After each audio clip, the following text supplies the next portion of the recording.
Una feliz tarde, mi nombre es Ángela Gómez y los acompaño con las noticias del mundo ahora de France 24. Vamos a los titulares. Con un día de homenajes solemnes, Francia conmemoró 10 años de los atentados de París e inauguró un nuevo jardín de la memoria, dedicado a las 132 víctimas mortales. Sus nombres fueron leídos y Emmanuel Macron dijo que Francia recuerda el dolor y que permanece. Tenemos reporte. Después de 43 días de crisis, terminó el cierre de gobierno más largo en la historia de Estados Unidos. Tras la firma de Donald Trump a la ley de acuerdo de gasto entre demócratas y republicanos, ya se retoman las actividades de los empleados del Estado que estaban en paro. Y este jueves, Colombia recuerda los 40 años de la peor tragedia natural de su historia, ocurrida en la ciudad de Armero durante la noche del 13 de noviembre de 1985. La erupción del volcán Nevado del Ruiz provocó una avalancha que sepultó a la población, matando a 25.000 personas.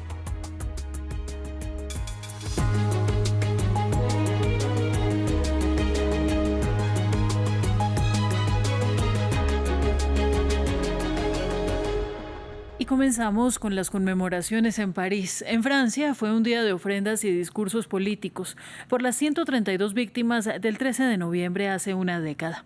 Nuestra periodista Erika Olavarría nos amplía sobre la solemnidad de la jornada.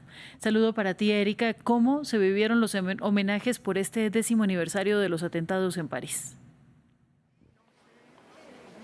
Hola Ángela, bueno, comenzaron tempranos con los tradicionales homenajes en los sitios de los atentados, el Estadio de Francia, las terrazas y el Bataclan, pero sin duda acaba de terminar la ceremonia más importante, la que marcó la diferencia este año porque se cumplió una década ya de estos terribles atentados que dejaron 132 muertos, una ceremonia que tenía como hilo conductor la música, nos lo había adelantado el organizador, justamente uno de los organizadores de la ceremonia de los Juegos Olímpicos, por ejemplo, al comienzo vimos a Jarvis Cocker, el vocalista del grupo británico Pulp, que se encontraba justamente ese 13 de noviembre del 2015 aquí en París. Él escribió una canción que se llama Viernes 13 y que luego la presentó en su programa de la BBC, pues él la interpretó, más bien fue casi una recitación de la letra de esa canción. También hubo un momento muy importante en que el coro formado por víctimas de los atentados y también a familiares de las víctimas interpretó la que se conocía como la canción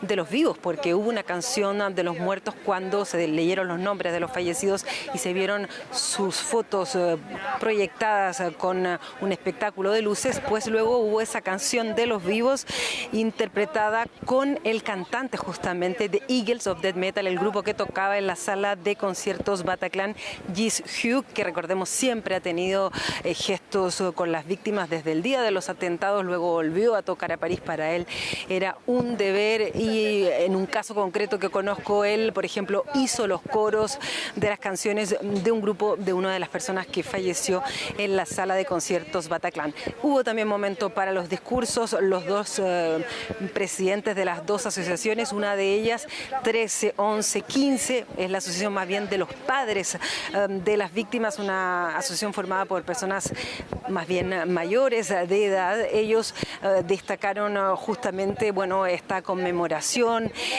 toda la necesidad de encarnar la memoria y destacaron que pronto además va a inaugurarse por fin ese museo en recuerdo de las víctimas del terrorismo y destacaron también la pregunta que a ellos les queda tras esos atentados y también tras el juicio que hubo por estos atentados en el año 2021, por qué se produjeron estos hechos. Luego escuchamos el discurso del presidente de Love for Paris, una asociación que estaba formada por gente más joven, la mayoría víctimas del Bataclan, y que va a disolverse justamente hoy, pues ellos quieren dejar ese papel de víctimas, así lo dijo Arthur Denouveau, su líder, pues él en cambio puso el acento justamente cómo hacemos para separarnos de este drama y la respuesta fue el amor.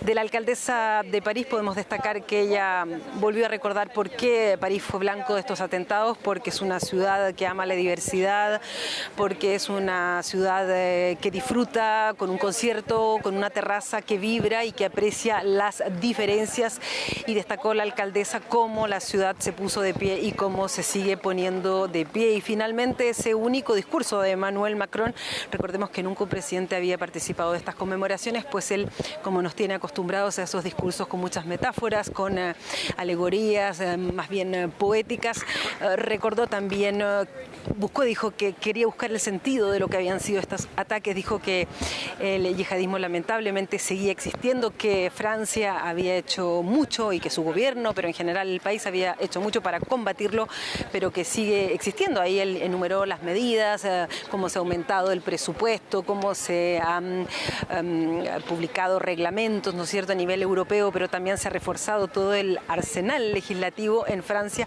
para luchar contra el yihadismo, que le ha dado más herramientas a la policía, también a la policía que está en las cárceles, que justamente donde se radicalizan muchas de las personas, como también se han hecho esfuerzos por analizar el financiamiento que reciben los grupos terroristas, pero dijo, bueno, no podemos garantizar que no volvamos a tener un hecho como este, y recordó que desde el año 2015 han sido frustrados 85 nuevos atentados. Pero, como digo, la música era la columna vertebral y nuevamente ese coro de las víctimas permitió que esta ceremonia terminara por lo alto con una canción que recuerda cómo el amor vence sobre el odio, una canción que aquí en la Plaza de la República, donde yo me encuentro, fue acompañada por todas las personas que estaban con sus banderas francesas y con aplausos, emocionados también de ver que estas víctimas logran recuperarse a través de la música y del hecho de unirse y de mantenerse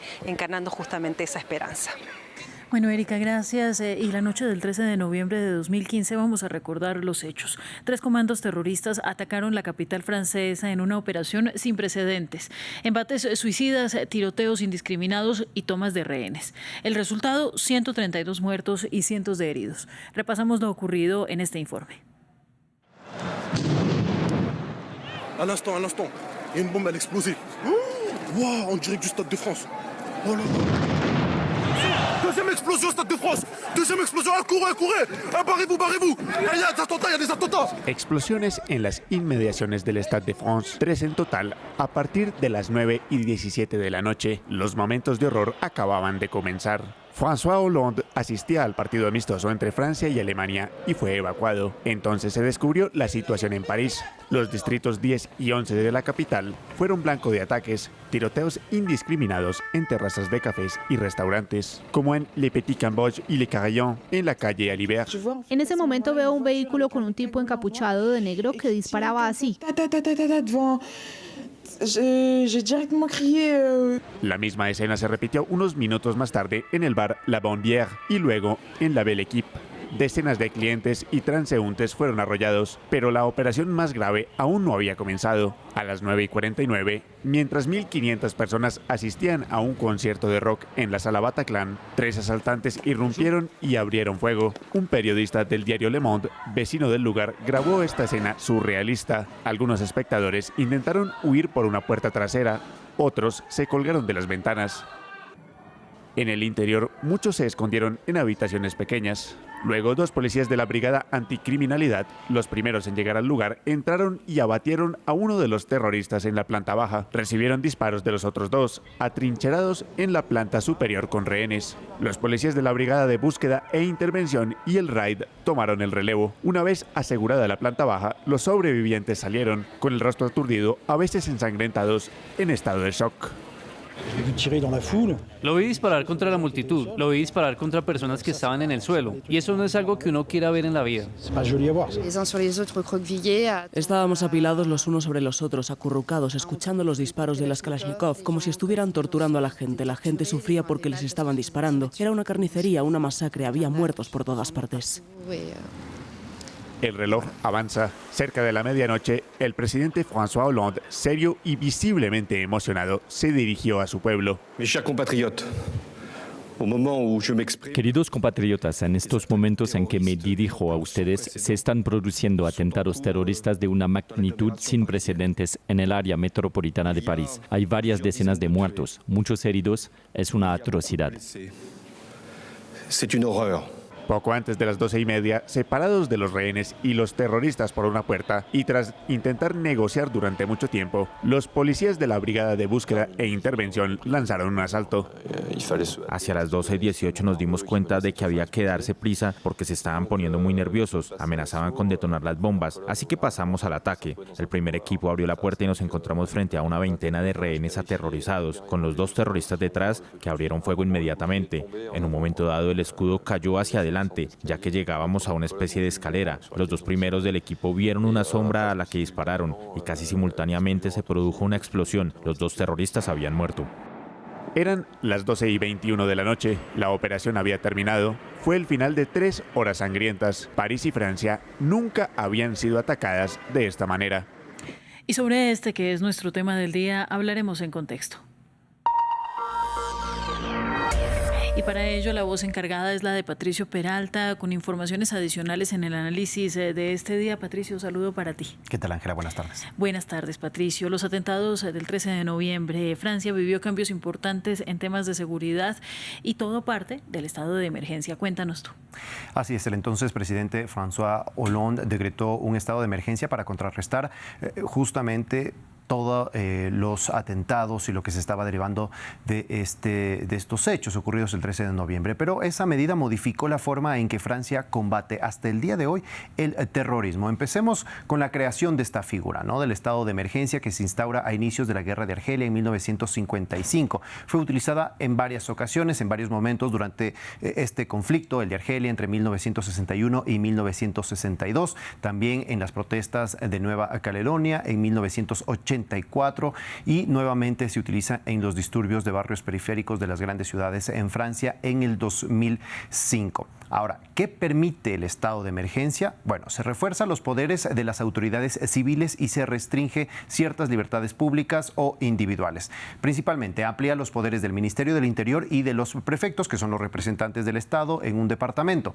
Y las restricciones principales: permite hacer registros bajo simples sospechas y sin una relación con un proceso judicial, y el arresto domiciliario, que es permitir prohibir a personas sospechosas salir de sus casas y se les obliga a ir periódicamente a la comisaría. Estas 2 acciones se lo realizan sin una intervención de un juez. Tras los atentados del 13 de noviembre y la aplicación de este estado de emergencia, esas 2 medidas se multiplicaron. Según cifras oficiales, hubo más de 3.500 registros y más de 400 personas fueron puestas bajo arresto domiciliario.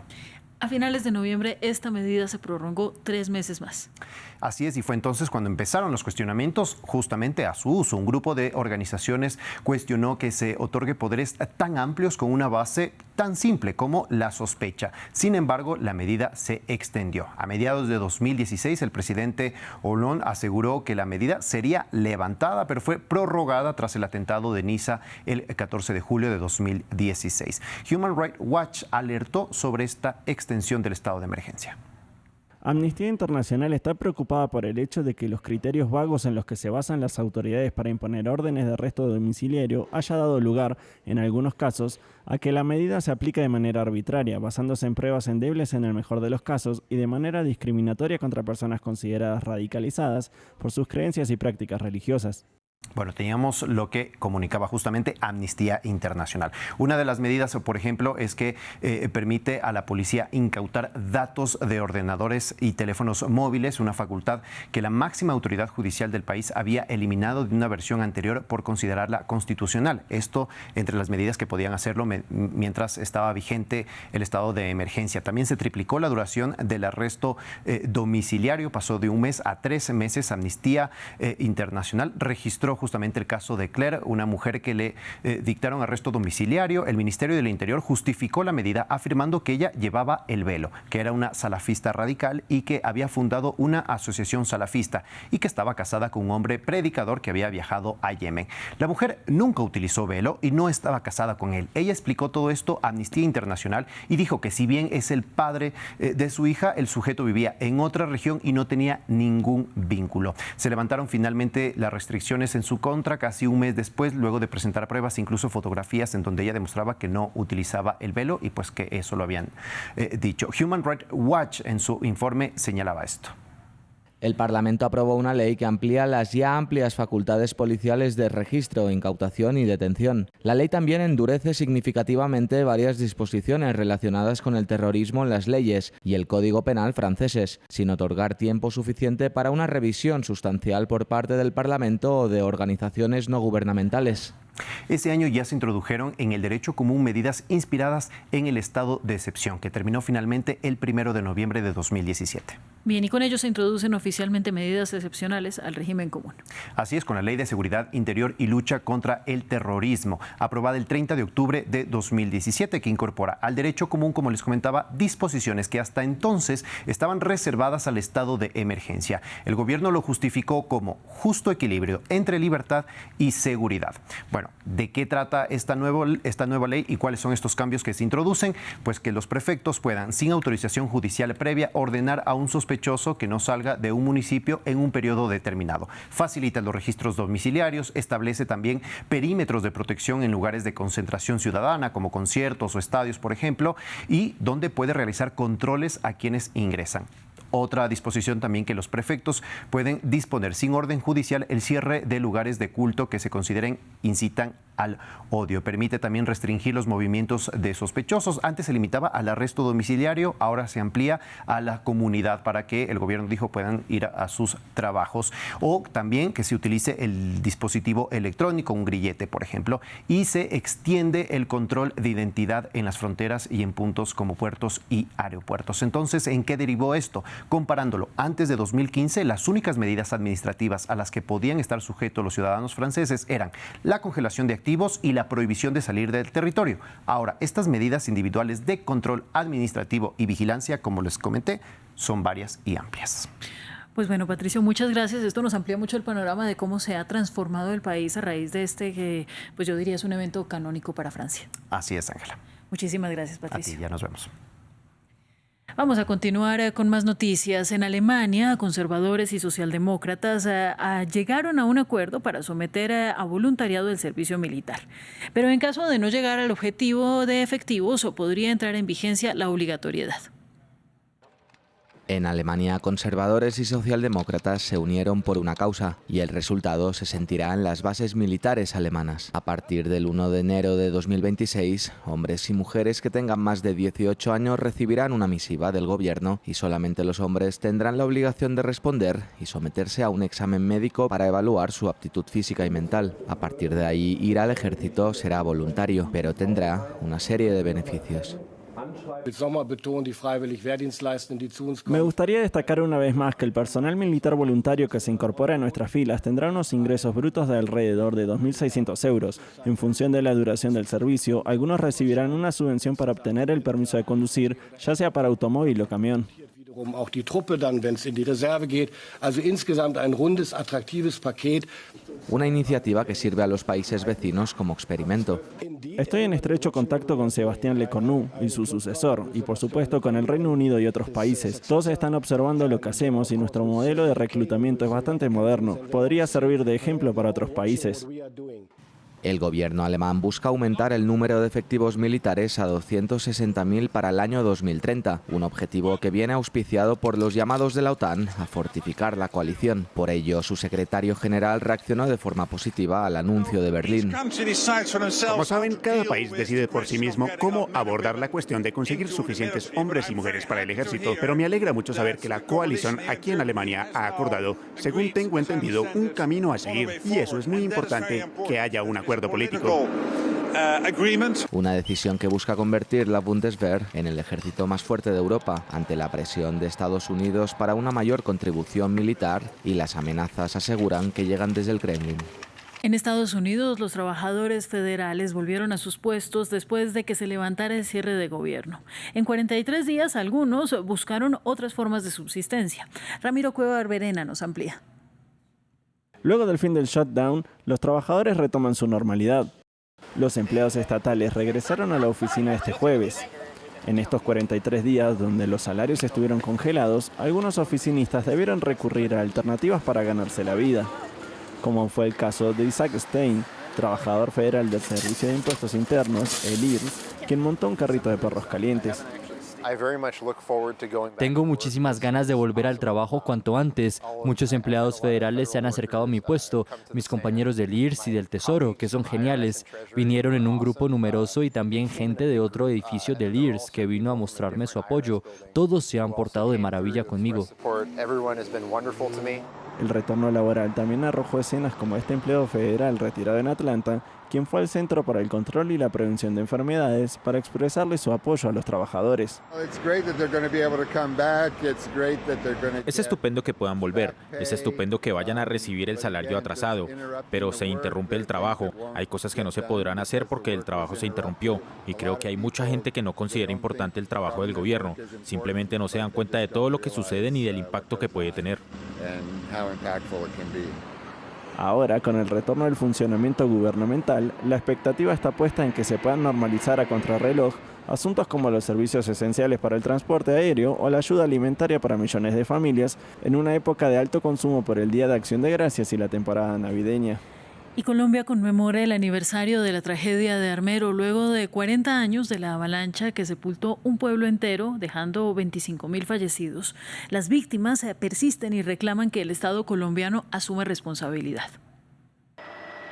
40 años de la desaparición de un pueblo. Era el 13 de noviembre de 1985. Colombia aún no asimilaba la toma del Palacio de Justicia una semana antes, cuando una erupción en el volcán Nevado del Ruiz provocó una avalancha de tierra, sepultando el pueblo de Armero bajo el lodo. El resultado, alrededor de 25.000 muertos, casi el 70% de la población de esta localidad ubicada en el centro del país sudamericano. La mayor tragedia natural desde que se tienen registros en Colombia.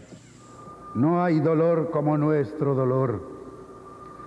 Ha desaparecido una ciudad. Han dejado de figurar en nuestra república, en nuestra polis, tan amenazada ya por propósitos humanos, pero tan inconmovible en nuestro optimismo de dueños del destino y arquitectos del futuro, hombres, mujeres y niños. Tras 40 años de la luz, decenas de víctimas continúan buscando a sus hijos, sobrinos y nietos. Existen decenas de denuncias de niños que salieron con vida de Armero y jamás fueron devueltos a sus familiares. Las pruebas indican que algunos de los menores de edad fueron dados en adopción a parejas extranjeras. La herida más grande que tiene Armero es el tema de los niños perdidos, que un padre y una madre jamás dejará de buscar a un menor, y menos sabiendo que su menor lo identificaron en un programa vivo de televisión de la época o que hay pruebas. Además, los damnificados continúan clamando por justicia. Decenas de reportes de la época señalan que varios expertos pidieron a las autoridades nacionales y locales tomar medidas preventivas para evitar el siniestro. Sin embargo, hasta el momento el Estado colombiano no ha reconocido ser culpable de lo ocurrido en Armero. Sigue en France 24.